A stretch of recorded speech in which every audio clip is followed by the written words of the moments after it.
मुफ्ती साहब बार बार गुनाह हो जाता है, फिर तौबा करता हूँ, फिर गुनाह हो जाता है, बदनज़री भी होती है। देखो, बार बार गुनाह होना तो बुरी चीज़ है, लेकिन इसकी वजह से तौबा ना छोड़ें। शैतान ये कहता है तू चूँकि गुनाह से बच ही नहीं सकता, लिहाजा तौबा करना छोड़ दे।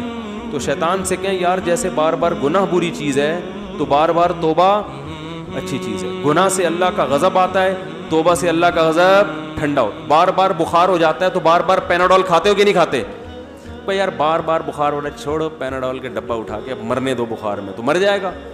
बार बार बुखार हो रहा है, बार बार पैनाडोल की 2 गोली, डॉक्टर कहते हैं कि हर 3 घंटे के बाद खिलाओ इसको, क्योंकि बार बार बुखार हो रहा है। तो इसलिए तौबा तो किसी कीमत पे नहीं छोड़नी। फिर ये कि बार बार गुनाह क्यों हो रहा है इसकी फिक्र करनी है।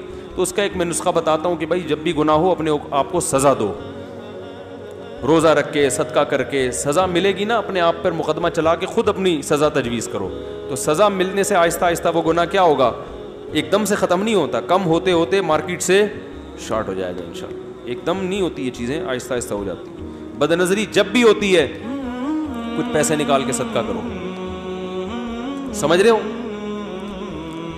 तो फिर बार बार जब होगी ना, जेबें खाली होना शुरू हो जाएंगी। फिर आदमी कहेगा अब बिजनेस मिल गया उसको कि 1000 रुपये आज उड़ गए, कल 500 बचाने हैं मैंने।